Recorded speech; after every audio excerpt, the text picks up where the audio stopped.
Buenas noches. Vamos a conversar acerca de la física cuántica.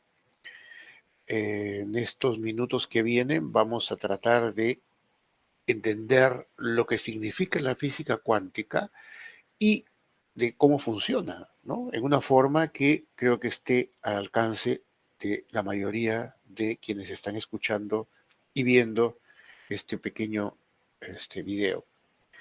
Bueno, ¿qué significa la física cuántica? La física cuántica es el último gran avance de la física que ha ocurrido en el último siglo, en el siglo XX. Y lo que tiene de importante es que hasta que la física cuántica llega, nosotros pensábamos, o se pensaba, que las diferentes manifestaciones físicas en las cuales hay energía, por ejemplo, la energía electromagnética, eh, la radioactividad, realizaban su transmisión, o sea, se transmitían, ¿no?, esa energía a través de ondas, ¿no?, en forma lineal, quiere decir, así como el agua corre, vieron ustedes que el agua corre por un canal, ¿no? Entonces todos los procesos físicos venían de la misma manera, o sea, como el agua por un canal, ¿se dan cuenta? Lineal, ininterrumpido, como una corriente, ¿no? Pero había algunas cosas que no se podían explicar y que los mismos estudiosos de la física consideraban como puntos contradictorios. Por ejemplo, el efecto fotoeléctrico, ¿no? Porque el efecto fotoeléctrico, ustedes han visto, ¿no?, las puertas que se abren cuando usted está avanzando, ¿no? Hay un aparatito que transforma la luz en una energía eléctrica, una fuerza de tipo eléctrico.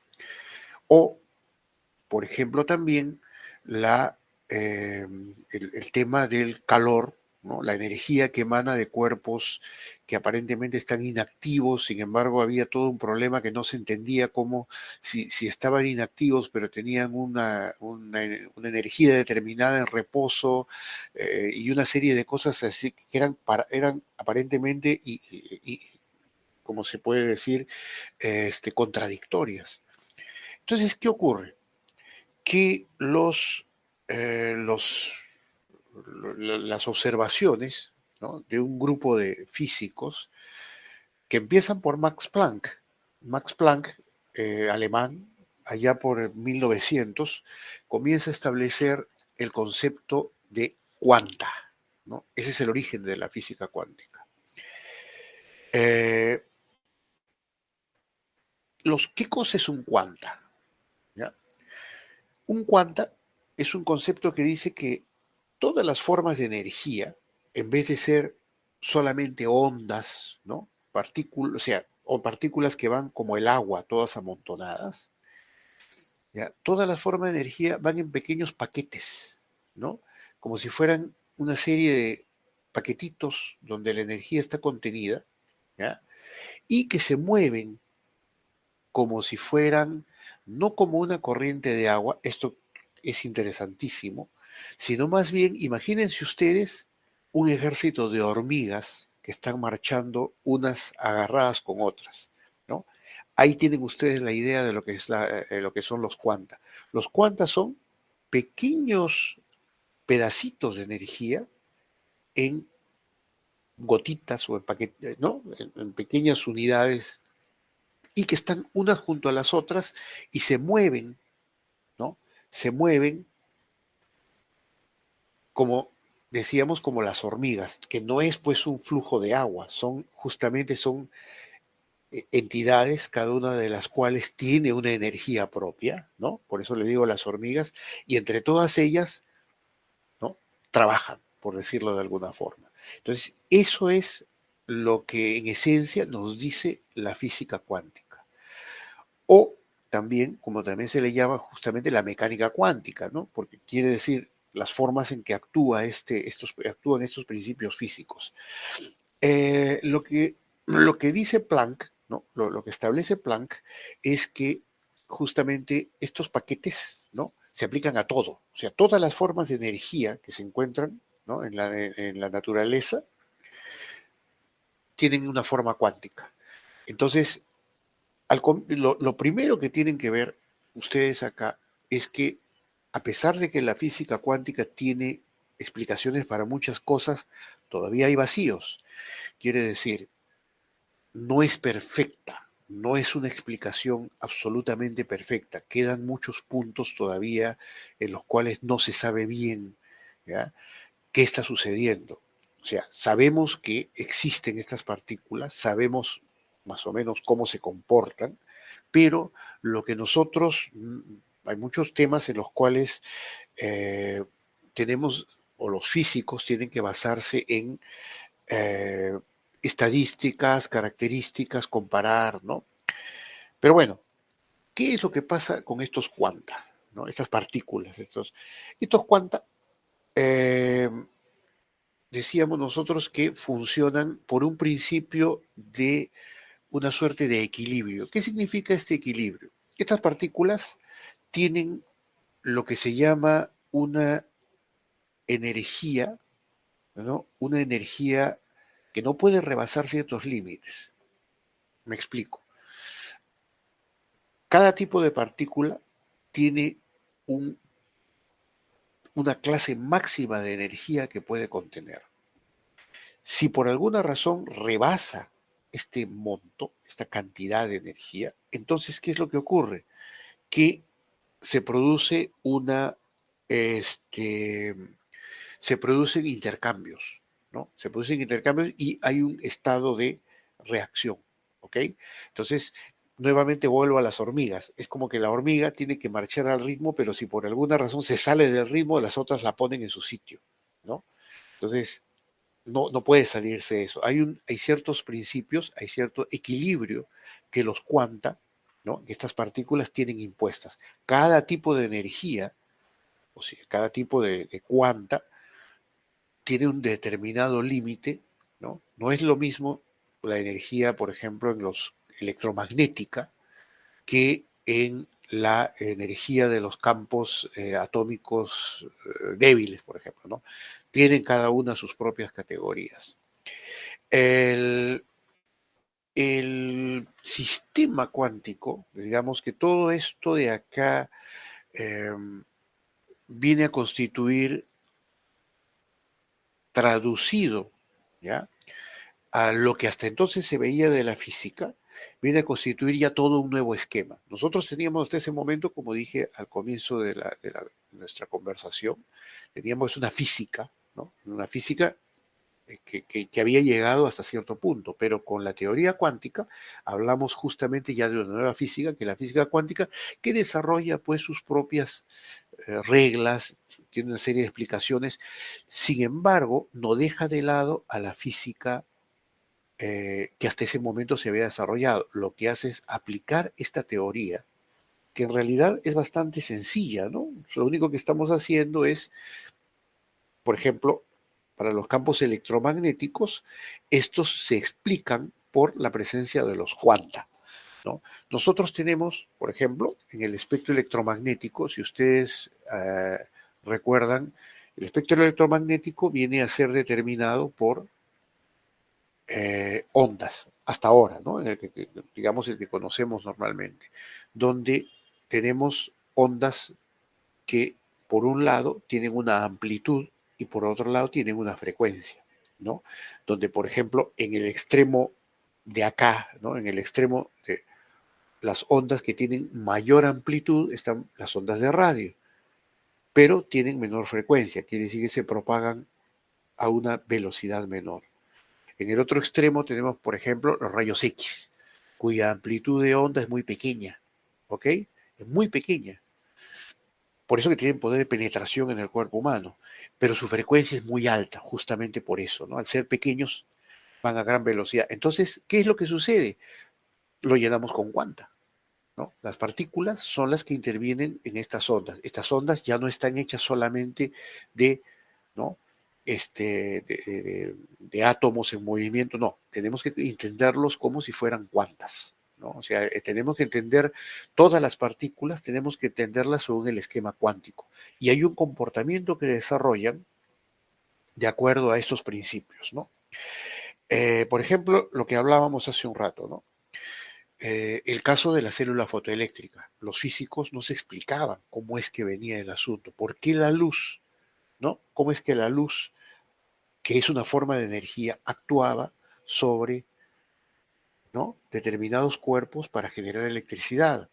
Entonces se entiende a través de la teoría cuántica que estamos hablando de partículas de energía que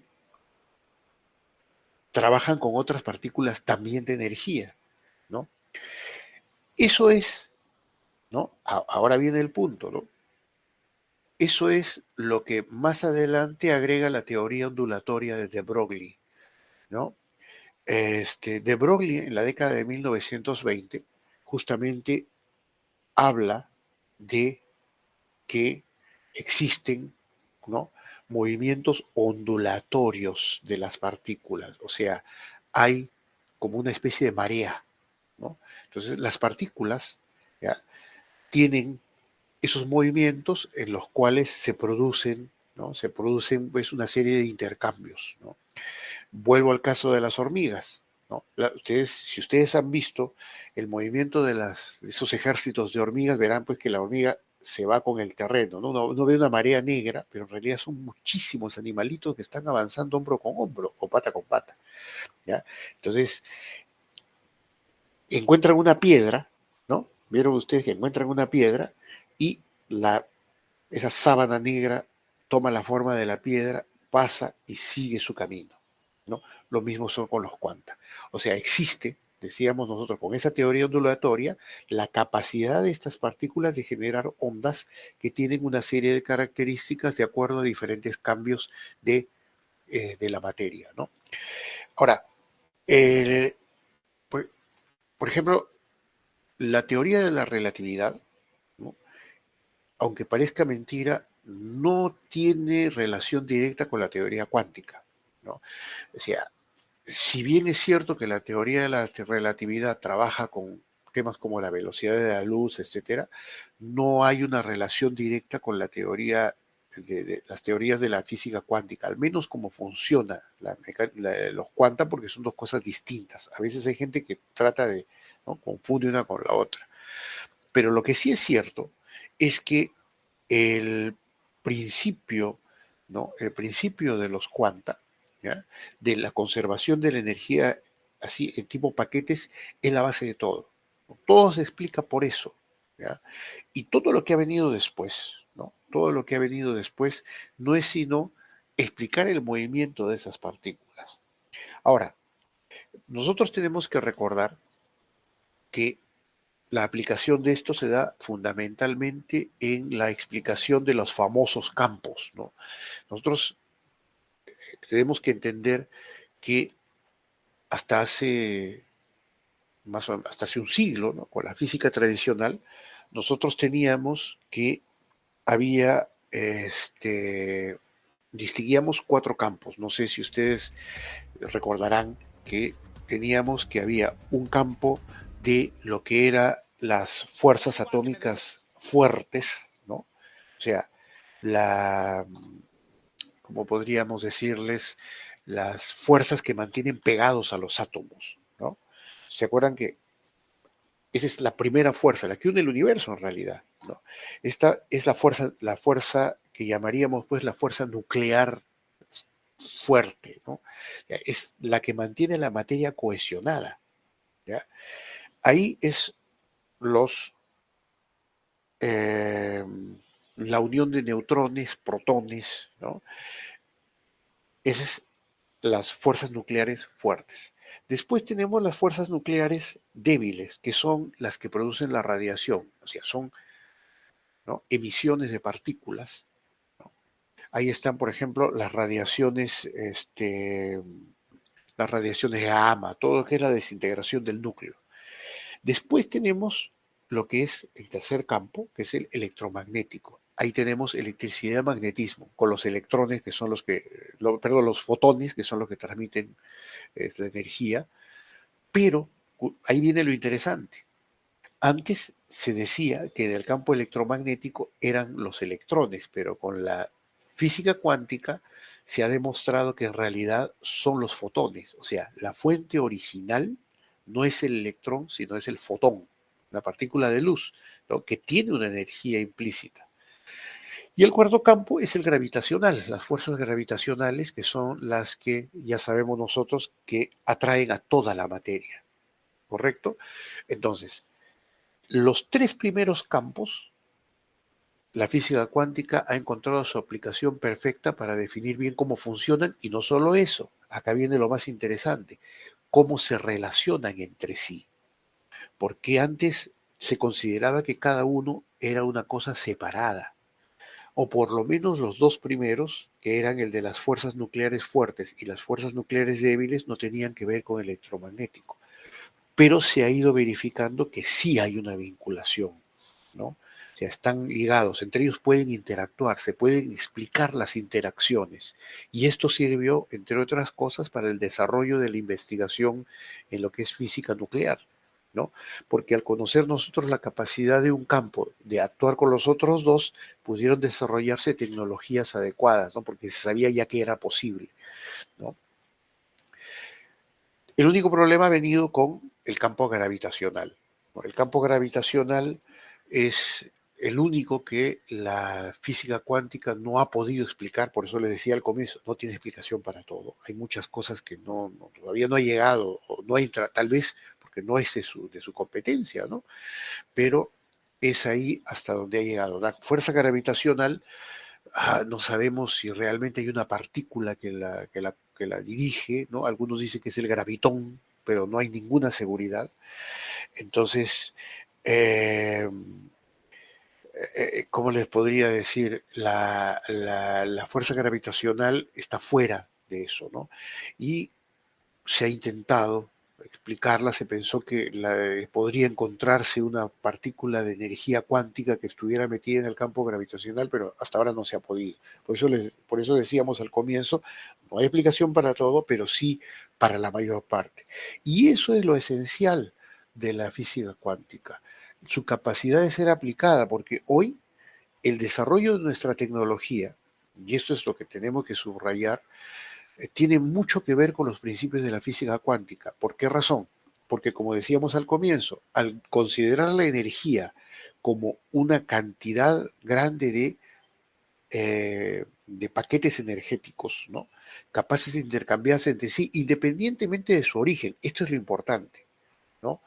No importa el origen que tengan, asumen la forma de pequeños paquetes, como esas hormigas de que hablábamos hace un rato, y adquieren pues esa capacidad de interactuar entre sí, lo que hablábamos de la célula fotoeléctrica. Y más adelante ha venido con tecnologías modernas, por ejemplo, yo sé, tal vez ustedes habrán escuchado hablar de bueno, los semiconductores, ¿no? Los transistores, el láser. Fíjense un ejemplo del láser donde tenemos energía luminosa que puede excitar otros campos, ¿no? O sea, supuestamente es luz, el láser es luz. Sin embargo, tiene la capacidad de actuar sobre campos que no son luz, ¿o no? El láser puede activar una serie de mecanismos, una serie de dispositivos, ¿no? Entonces, ¿por qué lo hace? Para un físico del siglo XIX habría sido imposible explicarlo, pero para un físico cuántico, donde lo que pesa en realidad es el movimiento de esa energía,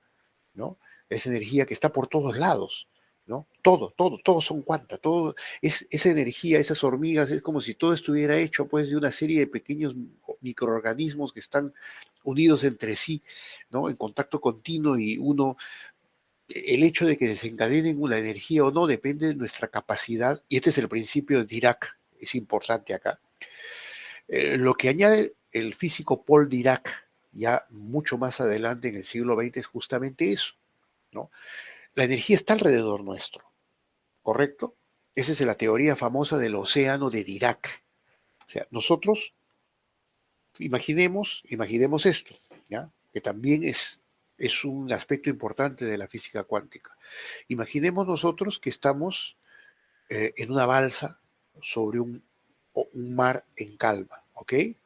Nosotros vemos el mar, vemos una superficie uniforme, pero no vemos el agua que está debajo, ¿no? Pero si usted introduce un tubo al agua y sopla, el agua que está ahí debajo sale a la superficie, porque nosotros provocamos esa salida. Es lo mismo en este caso. ¿Ya? Nuestra capacidad de manejarnos en el mundo cuántico depende de nuestra, digamos, también capacidad, pero de provocar la excitación adecuada en estas partículas energéticas. Ahora bien, la partícula cuántica tiene dos estados, ¿ya? Que también es importante entenderlos. Por un lado, tiene el estado que llamaríamos de partícula propiamente. O sea, ¿qué es el estado de partícula? El estado de partícula es cuando la partícula se encuentra, como decir, en una ubicación determinada, ¿correcto?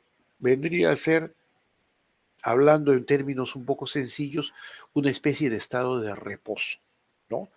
No es exactamente un reposo, simplemente que se encuentra en una situación en la cual no está bajo una situación en la cual se ha excitado, ¿no? Se le ha activado, se le ha puesto en acción. Ese es el primer estado de partícula. Pero por otro lado, ¿no? Cuando se activa esa partícula, adquiere carácter de onda. O sea, ya no es una partícula inmóvil, sino que es parte de una onda. Ya no tiene una ubicación, sino que funciona como si fuera un flujo. Y de vuelta regreso al ejemplo de las hormigas, ¿no? Porque nosotros imaginemos a las hormigas quietas, podemos verlas una por una, pero cuando se mueve el todo, así esa masa, ¿no? De hormigas que anda caminando así, entonces nosotros estamos viéndola como una onda, ¿no? El otro principio importante que se ha podido explicar con la física cuántica es el efecto Compton, ¿no? El efecto Compton es cuando, nuevamente, es otro caso en el cual no se encontraba una explicación coherente a cómo dos formas distintas, o sea, cómo una energía, un tipo de energía, provocaba otra, ¿no? El efecto Compton es cuando, por ejemplo, acá es un caso interesantísimo, ¿no? El famoso pulso electromagnético, ¿no? El pulso electromagnético, que es una consecuencia, según se dice, de explosiones nucleares. El pulso electromagnético es cuando los rayos gamma, ¿no? Los rayos gamma que son, decíamos, energía nuclear, ¿no? Fuerza nuclear débil, ¿no? Los rayos gamma atraviesan el espacio y chocan, estimulan los fotones, ¿no? Los fotones que se encuentran en la atmósfera, los hipercargan de energía, ¿ya? ¿Ya? Fíjense, dos tipos de energía diferentes, ¿no? Energía nuclear y electromagnética. Los sobrecargan, los cargan inmediatamente, los ionizan, quiere decir que ¿no? La carga se invierte y aumenta exponencialmente y estos fotones sobrecargados, ¿no? Se van dispersando y van produciendo cargas eléctricas inmensas en la alta atmósfera, que son las que después, según se dice, ¿no? Van a viajar como si fueran como ondas y van a entrar a los mecanismos, a los aparatos electrónicos, etc., y los pueden destruir. Pero vean el origen del efecto Compton. El efecto Compton es eso, o sea, es energía, ¿no? Miren bien la cadena. Energía rayos gamma, energía nuclear débil, electromagnética, y después generan ondas de tipo también electromagnético, pero con, ¿no? Un movimiento ya tipo ondas de radio. Entonces, eso es propio de los cuanta, ¿no? La capacidad de explicar esos cambios, ¿no? Esas interacciones entre diferentes formas de energía. Como decíamos hace un rato, las, mucho de los de la teoría, de las teorías de la física cuántica todavía están bajo desarrollo. O sea, hay muchas cosas que no se pueden explicar. Lo único que estamos al menos seguros, básicamente, es la base de la teoría, ¿no? Y el tema de el movimiento ondulatorio de estas partículas, o sea, su capacidad de formar ondas, ¿no? Por ejemplo, entre otras de las cosas que no están, que están todavía por verse, son la llamada desigualdad de Bell, ¿no? La desigualdad de Bell significa que hay varios fenómenos o hay varios procesos dentro de las teorías cuánticas que no se pueden explicar solos, tiene que explicarse con ayuda de otro. ¿Ya? Es como decir esas ecuaciones que no se pueden resolver directamente, sino que tienen que resolverse con la ayuda de otras, ¿no? De otros esquemas, ¿no? Entonces, eso pasa en las matemáticas y pasa en la física. Entonces, esta desigualdad también es una característica, ¿no? Porque es cierto, hay muchos comportamientos que a medida que se van, sobre todo a medida que se están descubriendo en los últimos años nuevas partículas, aumenta la incertidumbre sobre, bueno, de qué forma interactúan con otras, ¿no? Eh, lo esencial de todo esto, vuelvo, es a tener entonces en cuenta que, primero, la materia, en realidad la energía, porque energía es lo mismo que materia, ¿no? Recuerden ustedes en ese sentido la ecuación de Einstein, ¿no? Que teníamos nosotros que la energía, ¿no? Era la masa multiplicada por la velocidad de la luz. O sea, esa ecuación es válida, incluso para lo cuántico, ¿no? Pero vamos al hecho de que en el caso de lo cuántico, esa energía solamente se va a manifestar en forma de cuanta, ¿no? Eso es lo primero. Lo segundo es que esa energía se va a constituir en ondas. Lo tercero, las partículas cuánticas tienen un estado de partícula y un estado de onda. Y lo cuarto es que esto posibilita el intercambio de diferentes, lo que a nosotros nos parece, ¿no? Las diferentes formas de energía de los diferentes campos que existen, ¿no? Hablábamos fuerzas nucleares fuertes, fuerzas nucleares débiles y electromagnéticas.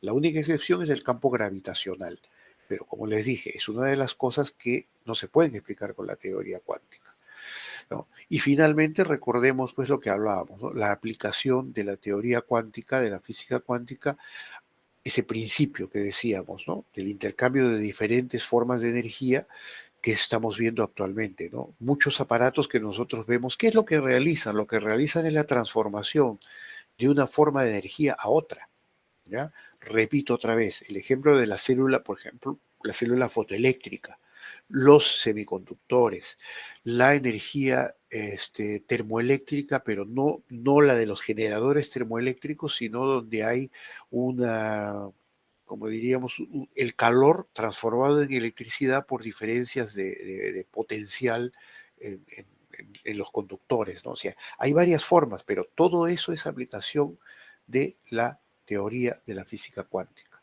¿no? Todavía queda mucho por ver, esa es la parte más reciente de la física, como decíamos hace un rato, y es un campo que tiene aún muchísimas interrogantes, ¿no?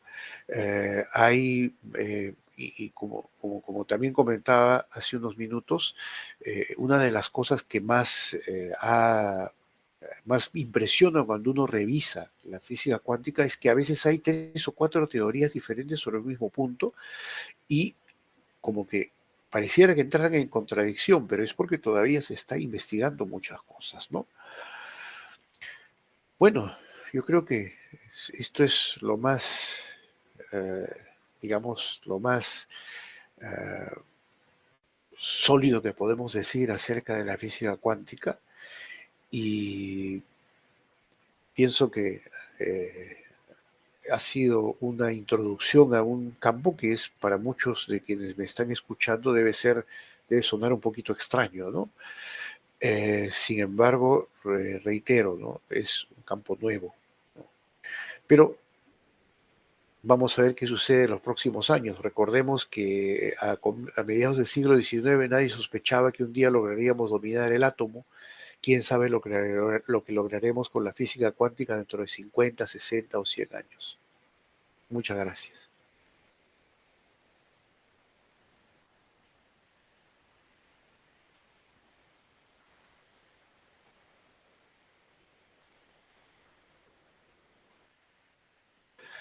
Para quienes quieran saber un poco más acerca de la física cuántica, yo les recomendaría leer, primero que nada, los trabajos de Max Planck, ¿no? Este científico alemán que justamente fue el fundador de la física cuántica. Asimismo, los de Dirac, ¿no? Y de Broglie sobre todo, sobre la teoría ondulatoria. También es posible que interese leer los trabajos de Heisenberg, que es un famoso físico alemán que también trabajó mucho en esto, sobre todo en relación con la aplicación de la física cuántica, ¿no? Estos autores han escrito libros, han escrito trabajos especializados, pero también han escrito obras en las cuales hay bastantes aclaraciones sobre esto, ¿no? Puede ser que también hay un buen tratado de física, ¿no? Pero tiene que ser un tratado de física de los años 60 en adelante, porque esto es importante también. Durante muchísimos años, la física cuántica no era aceptada. En realidad, se ha aceptado oficialmente recién, podríamos decir, después de la Segunda Guerra Mundial, cuando, bueno, las investigaciones en lo que es física nuclear han demostrado la validez de muchas de las teorías cuánticas, ¿no? Entonces, los textos que hablan sobre física, en general, se refieren de forma, de forma eh, aprovechable, ¿no? Digamos, de los años 60, incluso de los años 70 en adelante, ¿no? Porque varias cosas se han ido comprobando también con los avances de la física nuclear, como decía, y también los inventos como el láser, que han estimulado la investigación y se han necesitado pues de la teoría cuántica para explicar cómo funcionaban, ¿no? Porque si yo explico cómo funciona, yo puedo modificarlo y puedo aprovecharlo, ¿no? Entonces, eh, este tipo de inventos, este tipo de desarrollos tecnológicos ha tenido que ver mucho con la física cuántica como base teórica. Entonces, creo que para mí serían lo mejor, ¿no? Reitero, el trabajo, por ejemplo, el trabajo de Planck, ¿no? El trabajo donde él establece los fundamentos de la teoría cuántica, que es antiguo, pero es sencillo de entender, ¿no? Es un texto de nivel universitario. Y me parece que el de Heisenberg también sería interesante. Ahora, Dirac, ¿no? Paul Dirac y de Broglie han hecho también trabajos donde han escrito tratados que lo explican bastante claramente, porque ellos además de ser investigadores también eran docentes, entonces han escrito obras en las cuales son introducciones a, ¿no? Y por otro lado, piensen ustedes que ellos tenían que explicar a mucha gente que no, de verdad no entendía ni una palabra, ¿no? Era un lenguaje nuevo, era como hablar de computadoras en 1970, ¿no? Usted hablaba de programación de computadoras y decía en el colegio, yo voy a programar computadoras y se mataban de risa, ¿no? Porque pensaban que usted estaba hablando de una película de ciencia ficción. Entonces, estos autores tienen tienen trabajos introductorios, ¿no? Y es mejor, atención, es mejor a veces leer a los autores originales que a interpretaciones que hacen, digamos, los textos que recopilan, ¿no? Porque en las palabras del autor suele encontrarse muchas veces una mejor explicación, desde que es el que tiene la experiencia y tiene que saberla explicar, ¿no? Entonces creo que hay una ventaja por ese lado. Bueno, yo creo que eso sería todo. Pienso que hasta acá y bueno, muchas gracias por la atención.